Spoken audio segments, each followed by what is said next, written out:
Սփյուռքի տարբեր թեմերից ժամանած այս երիտասարդները 3 շաբաթ է Մայրաթոր Սուրբ Էջմիածնի հարկի տակ մասնակցում են հայագիտական և կրոնագիտական դասընթացների։ Ծրագիրը մեկնարկել է ամենայն հայոց կաթողիկոսի օրհնությամբ։ Նպատակն է համախմբել երիտասարդներին Մայր եկեղեցու շուրջ, հնարավորություն տալով նրանց բարելավելու հայոց լեզվի, հայոց պատմության իմացությունն ու հոգևոր գիտելիքները։ Դասախոսները Հայկական բարեգործական ընդհանուր միության վիրտուալ համալսարանից են։ Մենք միասին առանձնացրել էինք մեր կրթական բաժնի գլխավոր թեմաները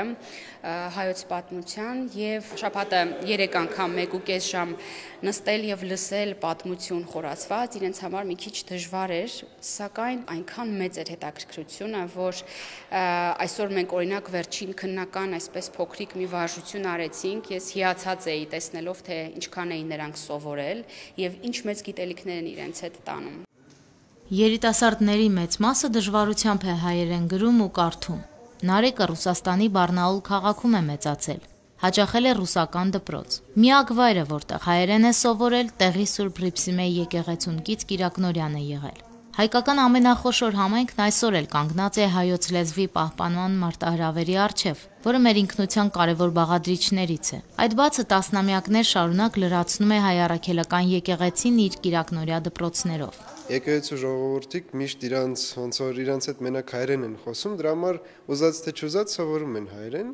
դրա համար մեր մոտ այդ խնդրումը կամաց ոնց որ լուծում ենք։ Առաջարկին ինձի մեր քահանան, որտեվ ես հայերեն խոսում եմ, բայց փորձել եմ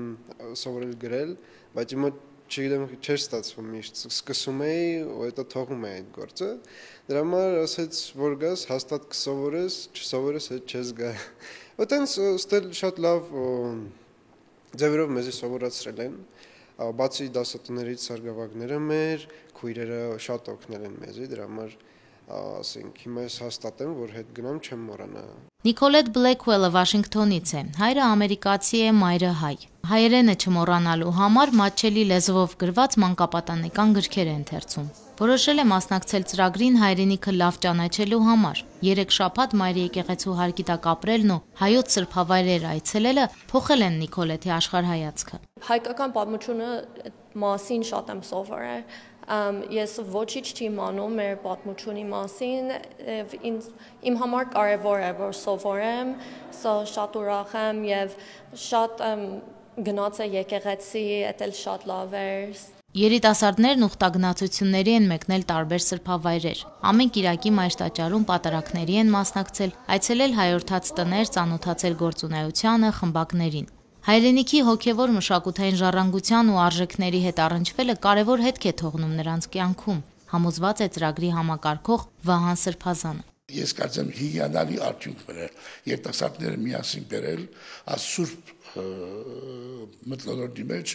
եւ իրենց սովորեցնել մեր հավատքը, մեր լեզուն, մեր մշակույթը։ Թիվ 2 ոնց որ քիչ առաջի մենք ունենք իրապես 3-4 հոգի, որ ոչինչ գիտեն հայերեն, մորցիր կարդալ, խոսել չկար զրո։ Հիմա այդ մնակեդրին խոսին, ցեզիկսեն բարև, իմ անունս ասինչ է եւ այլն, երեք իրենց քննության մեզ բան մերինք, պատարակի տեքստը դրինք։ Եվ բացատրել պատարակի բարի իմաստը, իրենց կարդալ դրինք եւ կարդացին դրաբար։